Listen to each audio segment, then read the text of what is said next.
থাকবো, ইসলাম থাকবে আমরা থাকবো।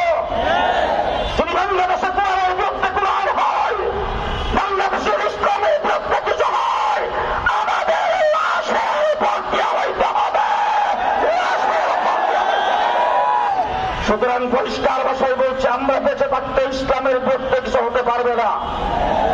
যদি হয় তাহলে আমরা না থাকলে হবে। তাই চূড়ান্ত ফাইসালার জন্য প্রস্তুত হয়ে যান।